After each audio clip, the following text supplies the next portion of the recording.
Ինչ կանեիր, եթե քո կյանքի գործը փորձեին քեզնից խլել բիրտ ուժով։ Պատկերացրեք մի ծեր վարպետի, ում ձեռքերը դարեր շարունակ զրուցել են քարի հետ։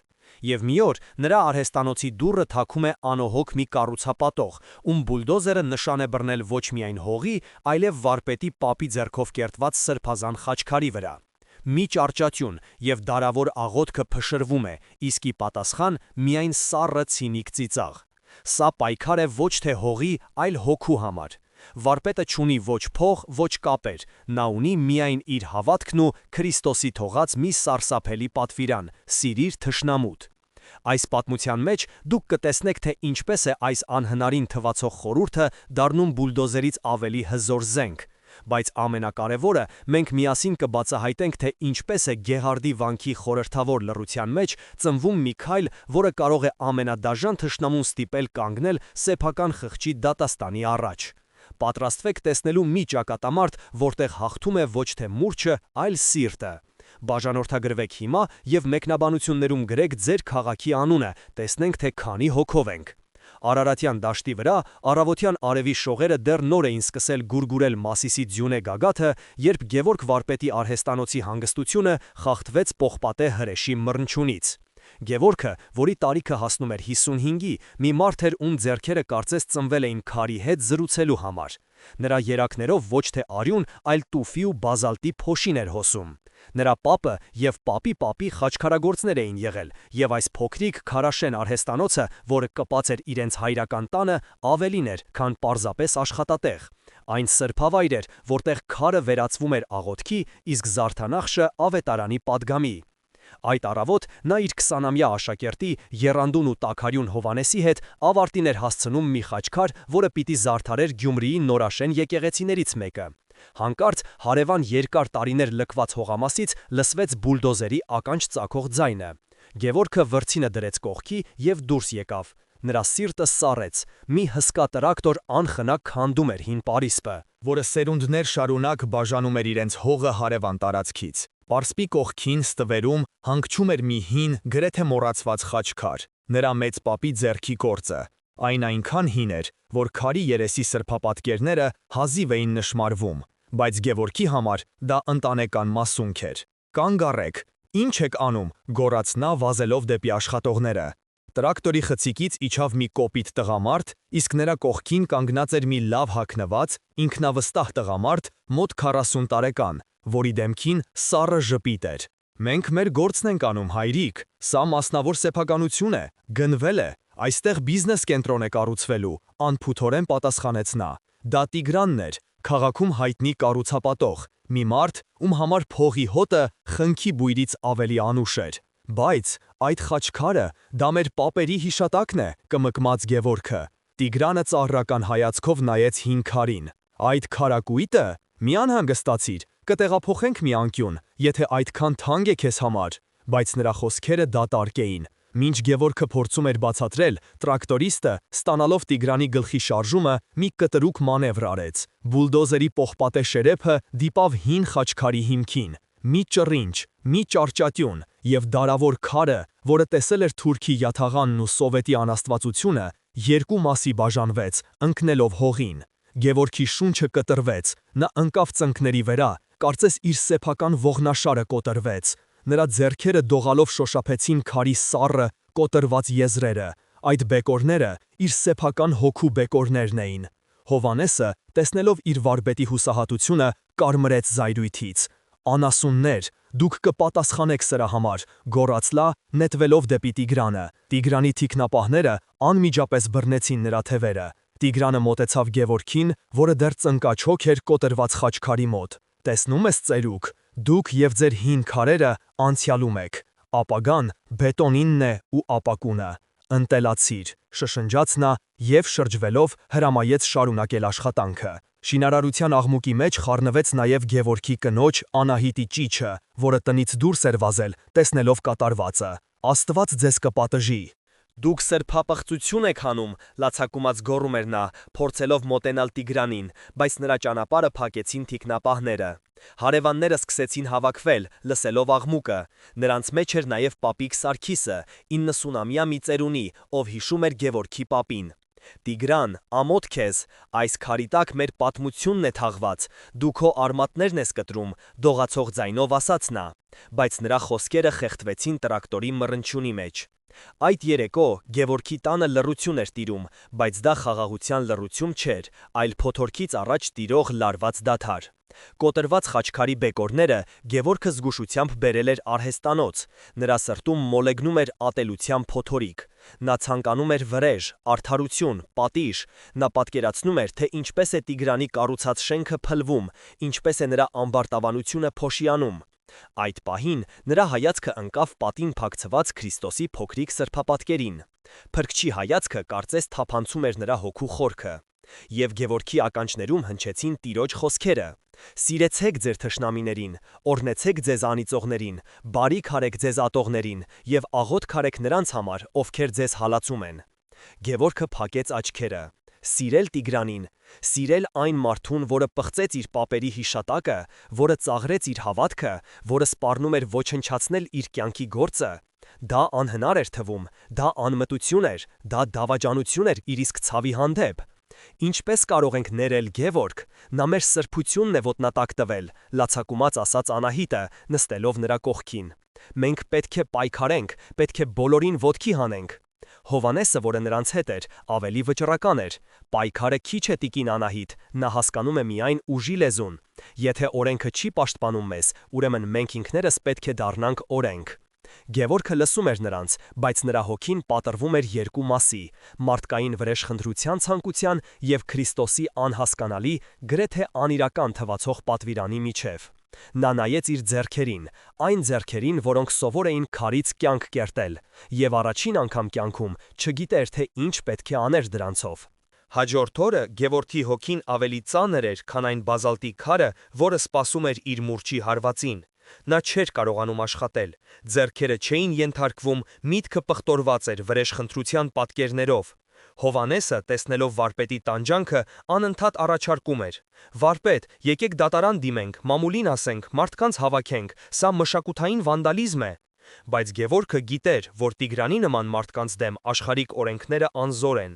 Նրա ցավը ավելի խորն էր, քան կարող էր չափել որևէ դատավոր։ Նա վերցրեց իր հին մաշված ավետարանը և ուղղվեց դեպի գյուղի Սուրբ Գևորգ եկեղեցի, իր հոգևոր հոր Տեր Սահակի մոտ։ Տեր Սահակը 70-անց մի քահանա էր, ում ճերմակ մորուքն ու բարի աչքերը տեսել էին և սովետական աթեիզմի սառնությունը, և հավատքի վերածննդի ջերմությունը։ Նա նստած էր եկեղեցու բակում հին ընկուզենու ստվերի տակ և վերանորոգում էր մի հին պատառոտված ժամագիրք։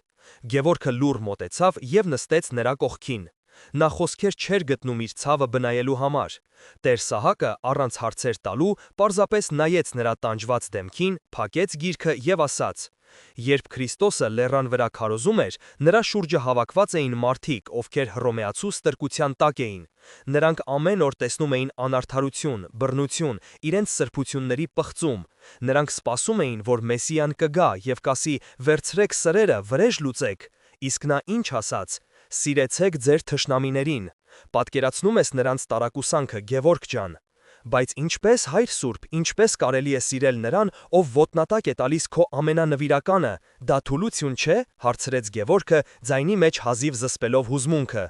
Տեր Սահակը բացեց ավետարանը, որը Գևորգը բերել էր իր հետ։ Տես, որդիս, հայ առաքելական եկեղեցին մեզ սովորեցնում է, որ Քրիստոսի պատվիրանը թուլության կոչ չէ, այլ աստվածային ուժի դրսևորում։ Սիրել թշնամուն չի նշանակում համաձայնել նրա չարության հետ, չի նշանակում թույլ տալ, որ նա շարունակի իր չարագործությունը։ Դա նշանակում է պայքարել ոչ թե մարդու դեմ, այլ նրա մեջ բույն դրած չարիքի դեմ։ Դա նշանակում է քո աղոթքով, քո ներումով, քո բարի գործով փորձել բուժել նրա հիվանդ հոգին։ Մեր սուրբ նահատակները, սուրբ Հռիփսիմյանց կույսերը, սուրբ Վարդանանք, նրանք չէին ատում իրենց դահիճներին, նրանք ատում էին այն մոլորությունը, որը տիրել էր այդ մարդկանց, և աղոթում էին նրանց փրկության համար, նույնիսկ մահվան մահճում։ Ահա թե որն է հայ քրիստոնյայի ուժը։ Քահանան ցույց տվեց եկեղեցու պատին փորագրված խաչքարերը։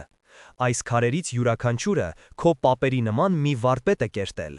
Նրանք ապրել են ավելի դաժան ժամանակներում։ բայց նրանք քարի վրա ոչ թե վրեժի տեսարաններ են փորագրել, այլ խաղողի ոգկույզներ, նռներ, հավերժության նշաններ և մեր Տիրոջ խաչելությունը, որը ներման և սիրո գերագույն խորհուրդն է։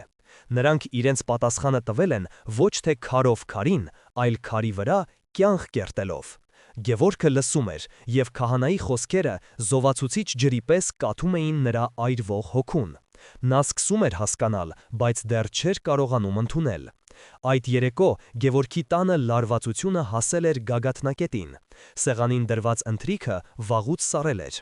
Գևորգի կրտսեր եղբայրը Լևոնը, որը քաղաքում իրավաբան էր աշխատում, եկել էր, լսելով կատարվածի մասին։ Լևոնը 40 անց, գործնական և տաքարյուն մարդ էր, ով հավատում էր օրենքի ուժին, բայց նաև ուժի օրենքին։ Եղբայր, ես հասկանում եմ քո ցավը, բայց եկեղեցում նստելով ու աղոթելով հարց չի լուծվի, կտրուկ սկսեց նա։ Այս Տիգրանի նման մարդիկ միայն մի լեզու են հասկանում՝ ուժի և փողի լեզուն։ Ես արդեն խոսել եմ իմ գործընկերների հետ, մենք կարող ենք նրա դեմ հայց ներկայացնել, բայց դա երկար կտևի։ Ավելի արդյունավետ տարբերակ կա, պետք է նրա վրա կոմպրոմատ գտնել։ Նրա նման շնաձկները միշտ էլ կեղտոտ գործեր ունեն արած, գտնենք, հրապարակենք, և նա ինքը կհասկանա, որ պետք է հետ կանգնի։ Եթե դա էլ չօգնի, ուրեմն պետք է մի քանի լավ տղաների խնդրենք, որ նրան բացատրեն իրավիճակը։ Գևորգը գլուխը բարձրացրեց, նրա աչքերում ցավ կար։ Լևոն, դու չես հասկանում, սա հողի կռիվ չէ, սա հավատքի փորձություն է։ Նա վերցրեց սեղանին դրված ավետարանը և բացեց։ Տերը մեզ ասում է. Հերիք է Գևորգ, ընդհատեց նրան Լևոնը ձայնը բարձրացնելով։ Քո Տերը տեսնում է, որ մի անաստված քանդում է քո պապի սրբությունը, և ինչ է անում։ Ասում է. «Սիրիր նրան»։ Սա ինչ տրամաբանություն է։ Մինչ դու կսիրես, նա քո տունն էլ գլխիդ կփլի։ Անահիտ, դու գոնեն մի բան ասա քո ամուսնուն։ Մենք պետք է գործենք, մինչև ուշ չէ։ Անահիտը, որը մինչ այդ լուռ լսում էր, արցունքները սրբեց։ Ես չգիտեմ, Լևոն, իմ սիրտը պատռվում է։ Ես էլ եմ ուզում, որ նա պատժվի, բայց Գևորգը ճիշտ է, ատելությամբ ոչինչ չենք կառուցի։ Ընտանիքը բաժանվեց երկու ճամբարի։ Մի կողմում Լևոնն էր, ռեալիստը, ում սատարում էր նաև Հովանեսը, մյուս կողմում Գևորգն ու Անահիտը, որոնք փորձում էին կառչել հավատքի վերջին թելից։ Վեճը թեժանում էր։ Դուք իդեալիստներ եք, այս աշխարհը այդպես չի աշխատում, գոռում էր Լևոնը։ Իսկ դու մոռացել ես, որ այս աշխարհից բացի կա նաև Աստծո դատաստանը, պատասխանում էր Գևորգը։ Քրիստոսի խորհուրդը, որը պիտի մխիթարություն բերեր, դարձել էր ընտանիքը պառակտող սուր։ Այդ գիշեր Գևորգը վերադարձավ արհեստանոց և ծնկի իջավ կոտրված խաչքարի առջև։ Նա փորձեց աղոթել Տիգրանի համար. Տեր, լուսավորիր քո ծառա Տիգրանի միտքը, բայց բառերը խեղդվում էին կոկորդում։ Նրա աչքի առաջ գալիս էր ոչ միայն Տիգրանի, այլև իր եղբոր զայրացած դեմքը։ Նա հասկացավ, որ լեռան քարոզից մինչև իր սրտի խորքը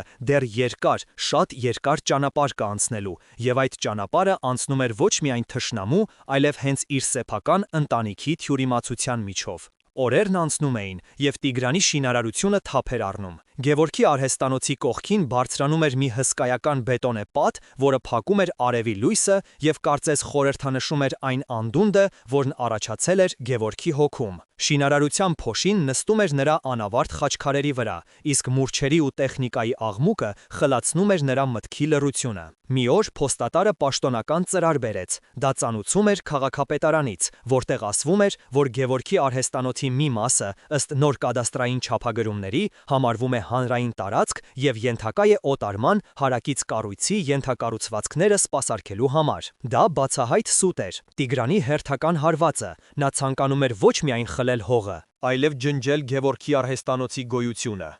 Այս անգամ Հովանեսի համբերության բաժակը լցվեց։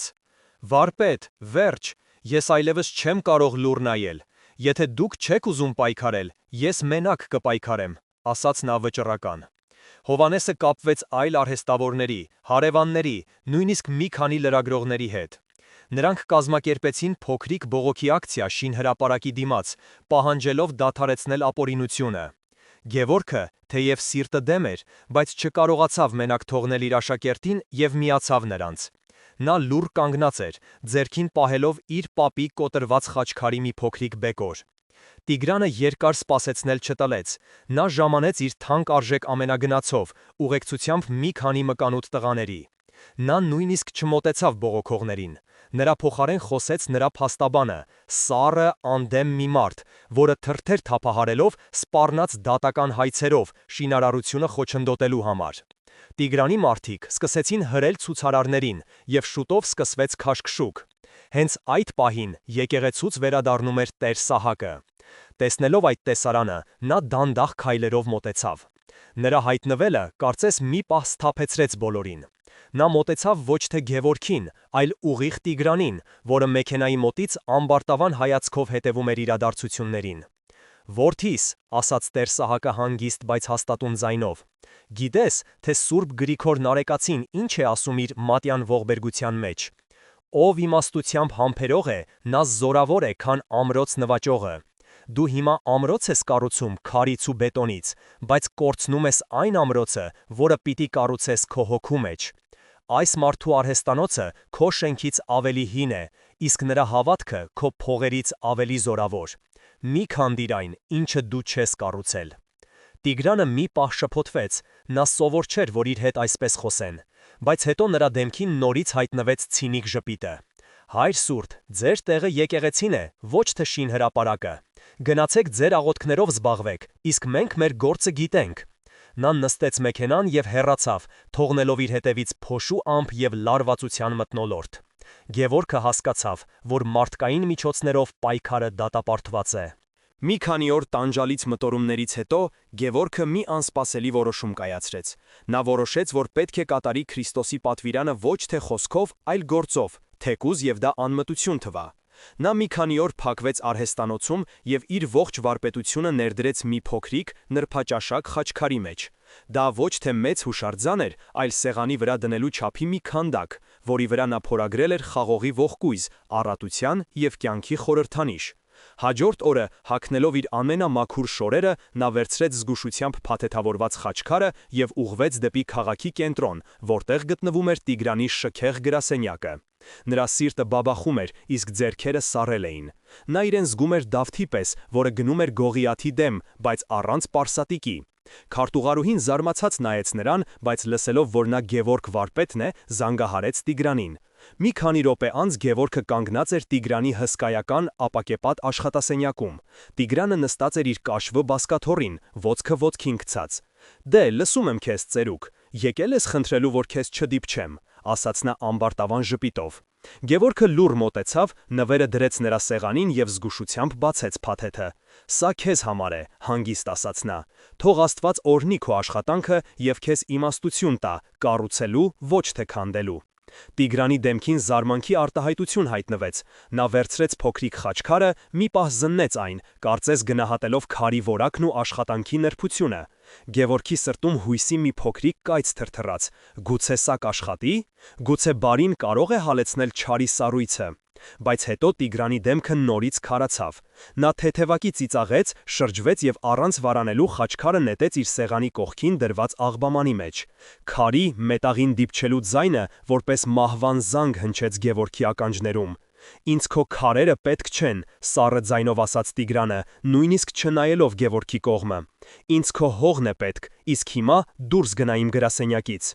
Գևորգը կանգնած էր քարացած։ Նվաստացումը այնքան ուժեղ էր, որ նա ֆիզիկական ցավ զգաց։ Նա ոչինչ չասաց, պարզապես շրջվեց և դանդաղ քայլերով դուրս եկավ։ Նա ջախջախված էր։ Նրա միամիտ փորձը ոչ միայն ձախողվել էր, այլև նրան դարձրել էր ավելի խոցելի։ Նա հասկացավ, որ Քրիստոսի խորհուրդը պարզապես բարի ժեստ անելը չէ, դրա հետևում թաքնված էր մի խորություն, որը նա դեռ պետք է բացահայտեր, և այդ ճանապարհը շատ ավելի դժվարին էր լինելու, քան նա պատկերացնում էր։ Գևորգի նվաստացուցիչ այցից հետո Տիգրանը հասկացավ, որ ֆիզիկական ճնշումը բավարար չէ այս համառ ծերունուն կոտրելու համար։ Նա որոշեց հարվածել ամենացավոտ տեղին՝ մարդու բարի անվանը։ Մի քանի օր անց տեղական թերթերից մեկում, որը հայտնի էր իր սկանդալային հրապարակումներով, հայտնվեց մի ծավալուն հոդված՝ «Խաչի ստվերի տակ թաքնված խաբեբաները» վերնագրով։ Հոդվածում, առանց անուններ տալու, բայց պարզ ակնարկներով, պատվում էր մի բարեպաշտ խաչքարագործի մասին, ով իբր տարիներ շարունակ խաբեությամբ յուրացրել է պետական հողատարածքը, և այժմ, երբ օրինական սեփականատերը ցանկանում է քաղաքի համար օգտակար կառույց ստեղծել, նա կրոնական շանտաժի է դիմում, թաքնվելով իր կեղծ բարեպաշտության հետևում։ Տիգրանը հոդվածում ներկայացվում էր որպես բարերար, ով ցանկանում է ներդրում անել քաղաքի զարգացման մեջ, բայց բախվել է մի ընտանիքի ագահությանը։ Այս զրպարտությունը կայծակի պես տարածվեց փոքրիկ քաղաքում, որտեղ բոլորը բոլորին ճանաչում էին։ Գևորգի համար սկսվեց իսկական դժոխք։ Հաջորդ օրը, երբ Անահիտը գնաց շուկա, նա զգաց, թե ինչպես են մարդկանց հայացքները փոխվել։ Մսավաճառ Ռուբենը, ում հետ նրանք տասնյակ տարիներ հարևանություն էին արել, տեսնելով Անահիտին, մեջքով շրջվեց և սկսեց սպասարկել մեկ այլ հաչախորդի։ «Ռուբեն ջան, ինձ մի կիլոգրամ միս կկշռես», զգուշորեն հարցրեց Անահիտը։ Ռուբենը առանց նրա կողմը նայելու կոպիտ պատասխանեց. «Միս չկա, քույր ջան, վերջացել է»։ Սակայն կողքի կնոջը նա քիչ առաջ մեծ կտոր էր տվել։ Նույնը կրկնվեց հացթուխի կրպակում, հետո կանաչեղենի վաճառողի մոտ։ Երեկվա բարեկամներն ու հարևանները խուսափում էին նրա հայացքից, շշնջում էին նրա թիկունքում։ Անահիտը վերադարձավ տուն դատարկ ձեռքերով և արցունքն աչքերին։ «Նրանք մեզնից երես են թեքել, Գևորգ, նրանք հավատացել են այդ ստին, մեր պատիվը ոտնատակ են տվել», հեգեկում էր նա։ Ճնշումը դարձել էր ֆիզիկապես շոշափելի։ Դա ոչ միայն հոգևոր պայքար էր, այլև գոյատևման խնդիր։ Այդ երեկոն նրանց տուն եկավ Լևոնը, ձեռքին թերթր։ Նրա դեմքը քարացած էր զայրույթից։ «Հիմա հասկացաք, թե ում հետ գործ ունենք։ Դու գնում ես նրան խաչ ես նվիրում, իսկ նա քո ընտանիքի անունը ցեղի հետ է հավասարեցնում։ Սա է քո սիրիր թշնամուտ պատվիրանի արդյունքը։ Ինչ կասեն մարդիկ։ Մեր հոր անունն են պղծում, իսկ դու լուռ ես։ Ես այլևս չեմ կարող սպասել։ Վաղը ես ինքս կգնամ և կխոսեմ այդ սրիկայի հետ, իմ լեզվով»։ Գևորգը նստած էր գլուխը կախ։ Նրա հավատքը սկսել էր սասանվել։ Նա հասկանում էր, որ Քրիստոսի խորհրդին բառացի հետևելը նրան և իր ընտանիքին դրել էր հանրային ամոթի սյան առաջ։ Ինչպես կարող էր Աստված թույլ տալ, որ ճշմարտությունը պարտվի ստին։ Գուցե Տեր Սահակը սխալվել էր։ Գուցե այդ պատվիրանը այլ ժամանակների համար էր, այլ մարդկանց համար։ Ներքին պայքարը նրան հասցրել էր հոգևոր փակուղու։ Նա շարունակում էր հավատալ Տիրոջը, բայց սկսում էր կասկածել, թե արդյոք ճիշտ է հասկանում նրա խոսքերի իմաստը։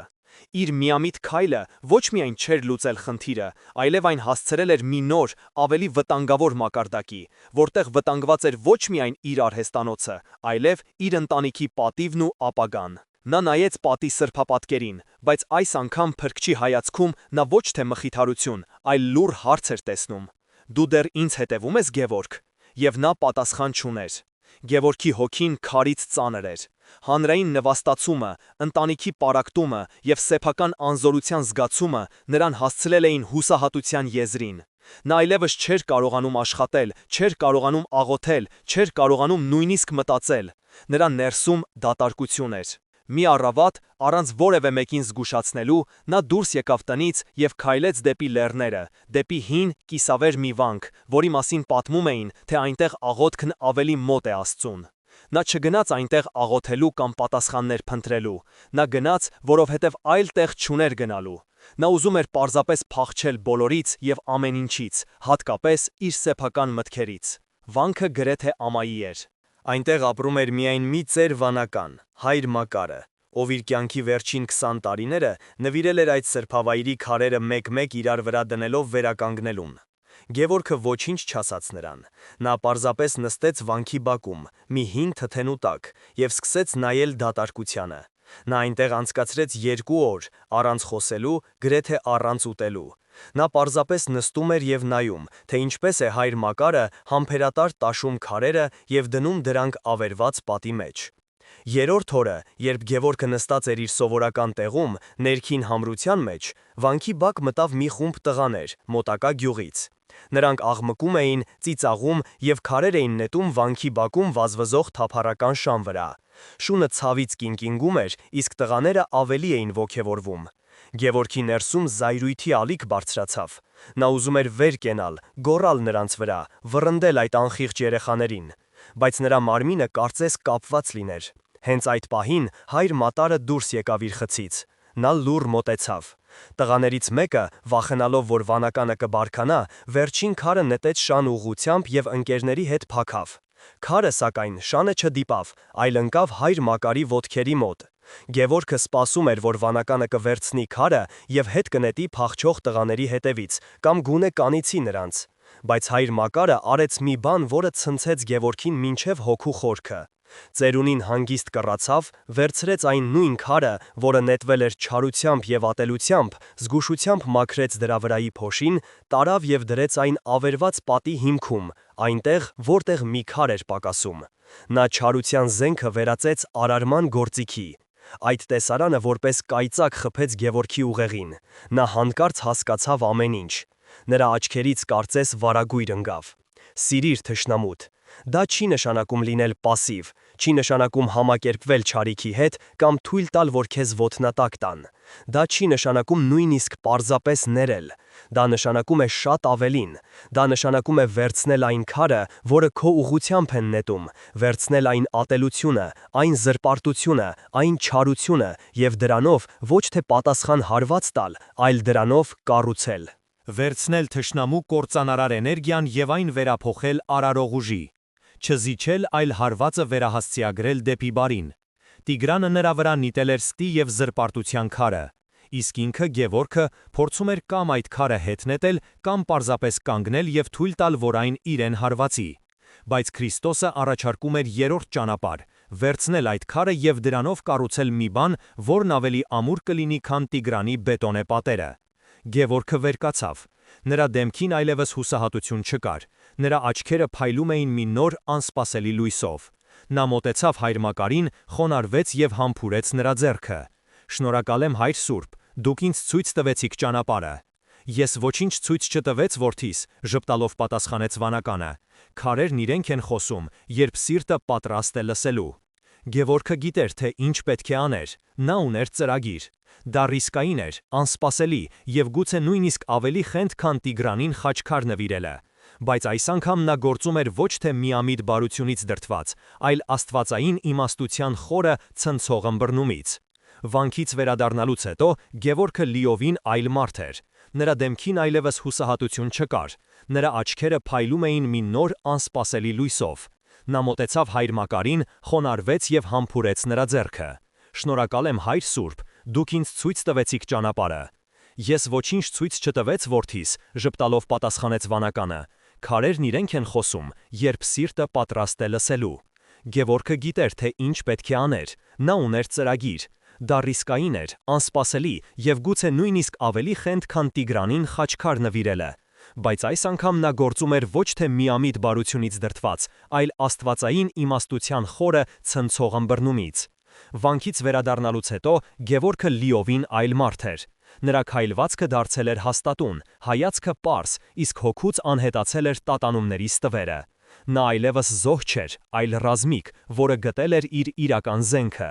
Այդ երեկո նա հավաքեց իր ընտանիքին, Անահիտին, Հովանեսին եւ իր եղբորը Լևոնին, որը դեռ եռում էր վրեժխնդրության ծրագրերով։ Գևորգը լուր նրանց առաջ դրեց մի հին փոշոտ քարտեզ, որտեղ պատկերված էր իրենց հողամասը եւ հարևան տարածքը։ Ես գտա լուծումը, հանգիստ ասաց նա։ Լևոնը հեգնանքով ժպտաց։ Ինչ լուծում, Գևորգ, որոշեցիր նրան երկրորդ խաչքարը մլիրել, գուցե այս անգամ ավելի մեծը։ Գևորգը ուշադրություն չդարձրեց նրա խոսքերին։ Նա մատով ցույց տվեց իրենց արհեստանոցի հետևում գտնվող մի փոքրիկ քարակուսի նշան։ Հիշում եք այստեղը։ Այստեղ մեր պապի օրոք մի փոքրիկ մատուռ կար Սուրբ Սարգսի անունով։ Սովետի տարիներին քանդեցին, բայց հիմքերը մնացել են։ Դրանք մեր հողի վրա են, հենց Տիգրանի ապագա շենքի պատուհանների տակ։ Դե ինչ դրանից, անհամբեր հարցրեց Լևոնը։ Գևորգը նայեց նրանցից յուրաքանչյուրին ուղիղ աչքերի մեջ եւ հայտարարեց իր ծրագիրը, որը կարծես խելագարություն լիներ։ Տիգրանը մեր վրա նետեց զրպարտության քարը, մենք այդ քարը կվերցնենք եւ դրանով կվերականգնենք այդ մատուռը, մենք նրա չարության էներգիան կվերածենք աղոթքի, նա ուզում է այդտեղ կառուցել փողի տաճար, իսկ մենք նրա քթի տակ կկառուցենք Աստծո տունը, անվճար, մեր ուժերով, թող բոլորը տեսնեն, թե ով է իրականում կառուցողը եւ ով քանդողը։ Սենյակում մի պահ մեռյալ լռություն տիրեց։ Առաջինը խախտեց Լևոնը։ Նա սկսեց բարձրաձայն ծիծաղել, բայց նրա ծիծաղի մեջ զվարճություն չկար, այլ զայրույթ եւ հիասթափություն։ Դու խելագարվես, Գևորգ, լրիվ, այսինքն նա քեզնից խլում է քո ունեցվածքը, իսկ դու որոշել ես նրա պատուհանի տակ անվճար եկեղեցի կառուցել։ Սա պայքար չէ, սա կապիտուլյացիա է, նա քո վրայով կքայլի ու կանցնի։ Դու սխալվում ես, եղբայր, հանգիստ պատասխանեց Գևորգը։ Նա կարող է խլել հողը, բայց չի կարող խլել այն, ինչ այդ հողի վրա կկառուցվի։ Սա ավելի ուժեղ պատասխան է, քան ցանկացած դատական հայց կամ բռունցք։ Մենք նրա զենքով իրեն կհաղթենք, նրա ատելությունը կդարձնենք մեր շինանյութը։ Հովանեսը, որը մինչ այդ լուր լսում էր, փորձելով հասկանալ վարպետի խոսքերի խորքը, հանկարծ գլուխը բարձրացրեց։ Նրա աչքերում կասկած կար, բայց նաև հիացմունք։ Վարպետ, դա շատ համարձակ է, բայց մենք միայնակ ինչ կարող ենք անել։ Մեզ ոչ ոք չի օգնի, հատկապես հիմա, երբ բոլորը մեզնից երես են թեքել։ Այդ պահին խոսեց Անահիտը։ Նա մոտեցավ Գևորգին և բռնեց նրա ձեռքը։ Երկար ժամանակ անց առաջին անգամ նրա աչքերում վախ չկար, այլ վճռականություն։ Նա նայեց ամուսնու աչքերի մեջ, որտեղ տեսնում էր այն նույն անսասան հավատքի կրակը, որին ժամանակին սիրահարվել էր, և պարզ ասաց. «Ես քեզ հետ եմ, Գևորգ»։ Այս որոշումը նոր պառակտում առաջացրեց, բայց նաև ստեղծեց նոր դաշինք։ Լևոնը գլուխը թափահարելով դուրս եկավ մրմնջալով. «Դուք կործանում եք այս ընտանիքը ձեր հեքիաթներով»։ Բայց Հովանեսը մնաց։ Նա դեռ լիովին չէր հասկանում Գևորգի ծրագրի իմաստությունը, բայց նրա վարպետի հանգիստ վստահությունը վարակիչ էր։ Հաջորդ օրը Գևորգը գնաց Տեր Սահակի մոտ և պատմեց իր որոշման մասին։ Ծեր քահանան երկար լսեց նրան, հետո նրա դեմքին հայտնվեց լուսավոր ժպիտ։ «Դու գտել ես, որդիս, դու հասկացել ես, որ քրիստոնյայի ուժը ոչ թե պատասխան հարվածի ուժի, այլ հարվածը կլանելու և այն լույսի վերածելու կարողության մեջ է։ Դա դժվարին ճանապարհ է, և շատերը քեզ խելագար կհամարեն, բայց իմացիր, որ Աստված այն խելագարների հետ է, ովքեր համարձակվում են իր խոսքով ապրել»։ Գևորգը ստացավ իր հոգևոր հորօրհնությունը, բայց գիտեր, որ ամենադժվարը դեռ առջևում էր։ Նա պետք է համոզեր ոչ միայն իրեն շրջապատող կասկածամիտներին, այլև պայքարեր մի ամբողջ համակարգի դեմ, որը սովոր էր չարին պատասխանել չարով։ Հաջորդ հարավոտ Գևորգը, Անահիտը և Հովանեսը վերցրին իրենց գործիքները և գնացին այն վայրը, որտեղ ժամանակին եղել էր հին մատուռը։ Դա ոչ այլ ինչ էր, քան մոլախոտերով պատված մի հողակտոր, որտեղ հազիվ էին նշմարվում հիմքի քարերը։ Նրանք սկսեցին մաքրել տարածքը, հանելով տասնամյակների ընթացքում կուտակված աղբն ու քարերը։ Նրանց աշխատանքը լուռ էր, բայց վճռական։ Յուրաքանչյուր հանված քար, յուրաքանչյուր մաքրված թիզ հող կարծես աղոթք լիներ։ Տիգրանի շինհրապարակում աշխատանքը մի պահ դադարեց։ Բանվորները և նրանց ղեկավարը զարմացած նայում էին այս տարողինակ տեսարանին։ Նրանք սպասում էին բողոքի ակցիաների, դատական հայցերի, գուցե նույնիսկ ֆիզիկական բախման, բայց ոչ սրան։ Մի քանի ժամ անց, երբ Տիգրանը ժամանեց իր շքեղ ամենագնացով, նրան զեկուցեցին իրավիճակի մասին։ Նա մեքենայից դուրս եկավ և մի պահ ուշադիր նայեց Գևորգի ընտանիքին։ Նրա դեմքին ծաղրական ժպիտ հայտնվեց։ Նա հասկացավ սա որպես հուսահատության ժեստ, որպես թուլության նշան։ Նա որոշեց խաղալ նրանց նյարդերի հետ։ Շինհրապարակը վերածվեց իսկական մարտադաշտի, բայց սա անսովոր մարտ էր։ Տիգրանի հրամանով բանվորները միացրին հսկայական բարձրախոսներ, որոնցից սկսեց հնչել ականջ ծակող ռիթմիկ երաժշտություն, խանգարելով նրանց կենտրոնանալ։ Բայց Գևորգն ու իր փոքրիկ թիմը շարունակում էին աշխատել, կարծես ոչինչ չլսելով։ Հետո Տիգրանի մարդիկ սկսեցին շինարարական աղբը բերել և լցնել հենց մաքրված տարածքի կողքին, ստեղծելով մի զզվելի աղբակույտ։ Նրանք անցնելիս վիրավորական խոսքեր էին նետում, ծաղրում էին Գևորգի բարեպաշտությունը։ Սակայն Գևորգը յուրաքանչյուր վիրավորանքի պատասխանում էր ևս մեկ քար դնելով մատուռի հիմքում։ Նա նրանց ատելության էներգիան ուղղում էր դեպի արարում։ Նրա հանգստությունն ու անսասան կամքը սկսեցին ազդել շրջապատի վրա։ Առաջինը նրանց միացավ Պապիկ Սարգիսը։ Նա դողացող ձեռքերով բերեց մի դույլ ջուր և ասաց. «Ես կռվելու ուժ չունեմ, բայց ձեր քրտինքը սրբելու ուժ դեռ ունեմ, զավակներս»։ Հետո մոտեցավ հացթուխը, ով մի քանի օր առաջ երես էր թեքել Անահիտից։ Նա ամաչելով մի քանի թարմ հաց դրեց քարի վրա։ «Ներեցեք ինձ, ես վախեցա», մրմնջաց նա։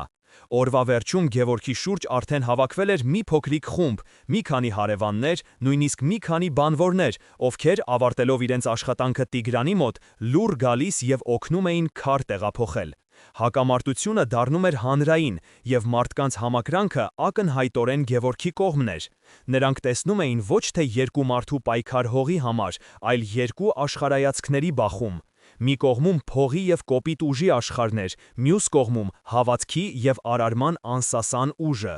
Տիգրանը, տեսնելով, որ իր հոգեբանական ճնշումը տալիս է հակառակ արդյունքը, կատաղեց։ Նա հասկացավ, որ այս խաղում պարտվում է։ Նրա դեմքը մթնեց, նա նստեց իր մեքենան և հեռացավ, բայց նրա հայացքը խոստանում էր, որ սա դեռ վերջը չէ։ Նա պատրաստվում էր անցնել ավելի կոշտ գործողությունների։ Գևորգը դա գիտեր, բայց նա այլևս չէր վախենում։ Նա նայեց իր շուրջը հավաքված մարդկանց, նայեց մատուռի առաջին շարված քարերին և հասկացավ, որ նա այլևս մենակ չէ։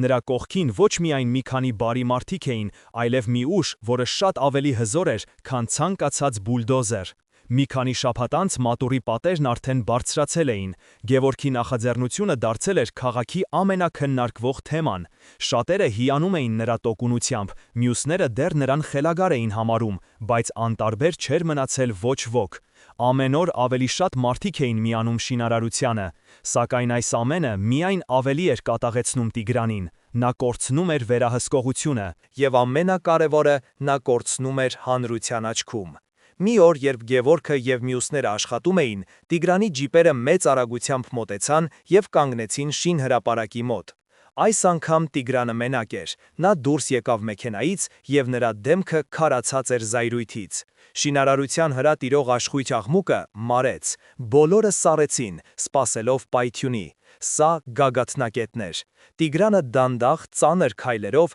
ուղիղ գնաց դեպի Գևորգը։ Նա կանգնեց նրա դիմաց, այնքան մոտ, որ Գևորգը զգում էր նրա կատաղությունից տաքացած շունչը։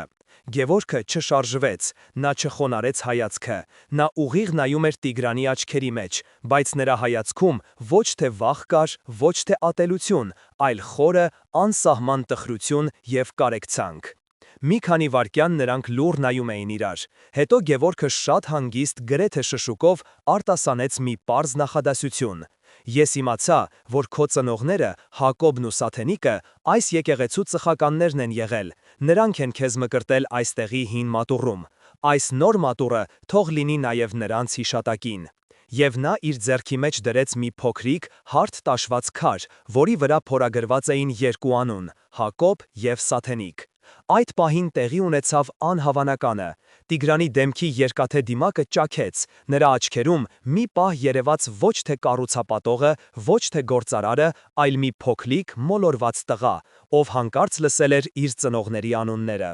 Նրա ձեռքը, որը սովոր էր ստորագրել միլիոնավոր դոլարների պայմանագրեր, դողալով վերցրեց փոքրիկ քարը։ Նրա շուրթերը շարժվեցին, կարծես ուզում էր մի բան ասել, բայց ոչ մի ձայն դուրս չեկավ։ Նա մի պահ նայեց քարին, հետո Գևորգին, և նրա հայացքում այլևս զայրույթ չկար, այլ միայն շփոթություն և անսահման հոգնածություն։ Նա ոչինչ չասաց, պարզապես կտրուկ շրջվեց, նստեց իր մեքենան և հեռացավ։ Այդ օրվանից Տիգրանին այլևս ոչ ոք չտեսավ շինհրապարակի մոտ։ Բուլդոզերները լռեցին, հոգեբանական պատերազմը դադարեց։ Մի քանի ամիս անց Սուրբ Սարգիս մատուռն արդեն ավարտված էր։ Դա մեծ եկեղեցի չէր, այլ փոքրիկ, հարմարավետ, լույսով լի մի կառույց, որի յուրաքանչյուր քարը դրված էր սիրով և հավատքով։ Գևորգը արհեստանոցը նորից աշխատում էր, և պատվերներն ավելի շատ էին, քան երբևէ։ Մարդիկ գալիս էին ոչ միայն խաչքար պատվինելու, այլև պարզապես տեսնելու այն մարդում, ով կարողացավ չարությունը վերածել բարության։ Բայց ամենամեծ փոփոխությունը տեղի էր ունեցել նրա ընտանիքում։ Մի օր Գևորգը տեսավ, թե ինչպես է իր եղբայր Լևոնը, որը ամիսներ շարունակ խուսափում էր նրանից, լուռ մտել արհեստանոց, վերցրել մուրճն ու հատիճը և սկսել օգնել Հովհաննեսին մի մեծ քար տաշելիս։ Նա ոչինչ չասաց։ Գևորգը նույնպես լուռ մնաց։ Ոչ մի խոսք պետք չէր։ Այդ լռության մեջ կար և ներողություն, և հարգանք, և ընտանիքի վերականգնված միասնություն։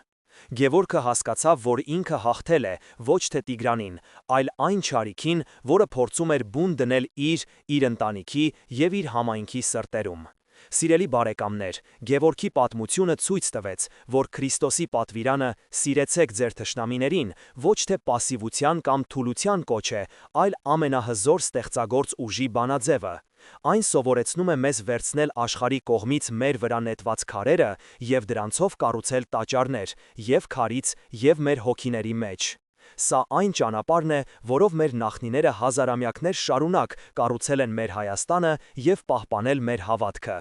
Այսօր մենք բոլորս մեր կյանքում ունենք մեր Տիգրաններին եւ մեր քարերը։ Ես ուզում եմ խնդրել ձեզ, կիսվեք մեկնաբանություններում, թե ինչպես կկիրառեիք Հիսուսի այս խորհուրդը ձեր սեփական կյանքում,